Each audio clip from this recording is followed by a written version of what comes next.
So Stormie got to go off leash today with the e-collar. She's doing really good with it. Right now we're working mainly on level 1. That's what I'm kind of showing you here. And I'm doing just kind of a little bit of everything. I think the only thing we didn't work was place. Place I usually will just train in the house because not many people use it outside. But we just do a little bit of healing, sits, downs, and recalls. We've been really hammering the downs, as you can see. There, she went into a down when I asked for a sit. That's pretty normal when I've been hammering downs like all week, so she'll wear out of that.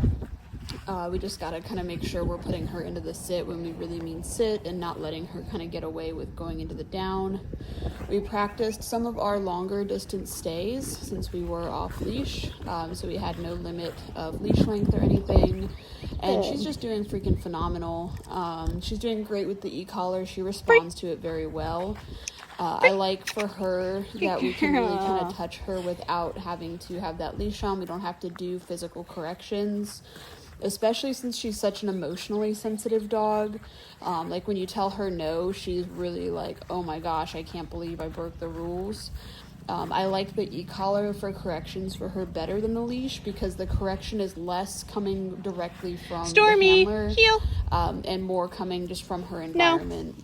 So every time she doesn't do something like there, she got a little bit distracted in that recall, so I kind of just tapped on my remote until she committed to come back to me. You can see that like that correction didn't bother her, and as her owners will know, the correction there, she's not like Stormie down and getting super submissive like she would if you just went no, and kind of like corrected her verbally. So the e-collar really makes that correction non-personal, and I think that's really good for this dog.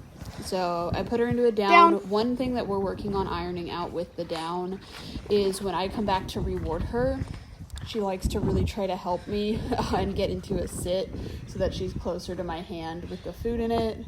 I think she did that with the sit as well, so I'm just kind of waiting her out on that. We're just working through it.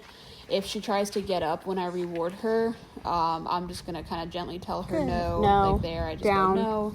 And then I walk out and I do the rep again until she stays in that down position to get the food. Because at this point, she knows these commands very well. So this isn't like a confusion thing. This is more of a, I want to get the thing. And I'm also doing some stuff with my hand where I'm looking like I'm reaching for the treat pouch just to desensitize her and let her know that just because you're about to get rewarded does not mean that that position is over. You still have to hold that position. Most dogs struggle a lot with holding their stays while you go behind them. She does really good with this, so I'm very happy with that. I'm really happy with where she's at. We've got like a couple more days left of her board and train. She's going home May 5th, so we've just got a couple more days left. So I'm really happy where she's at. All this little stuff that just needs ironing, we're going to get done in that time. It really doesn't take a whole lot, so I'm really happy with where she's at. And then, of course, they'll have 3 free months of refresher training. So that's just private lessons for 3 months. They can use them whenever they would like to make sure that the training sticks to them and that she's doing really good as she adjusts to being back home.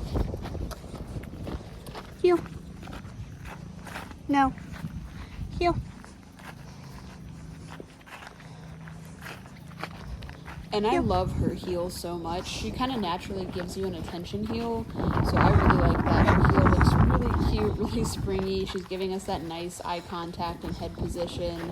So she's a really nice dog to train with. And of course, she's got her little bright white Colgate smile in all these videos. That's also super cute and fun too.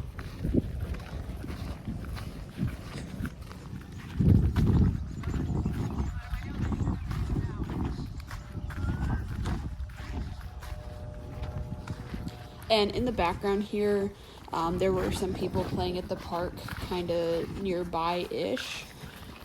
So this was a good level of distraction for her. Really, the distractions don't really bother her too much. Like, she doesn't really care about dogs. She doesn't really care about people. genetically, she's a pretty solid dog. She's a little bit on the submissive side, but naturally she kind of just wants to hang out with the handler. Free. All done. Is really good with just giving attention to us. And recently she started trying to jump in the car, so I do let her try to do it herself. She can't quite get all the way up there yet, but I'm there to help her when she tries. She falls in. Almost, She's doing her best. Almost.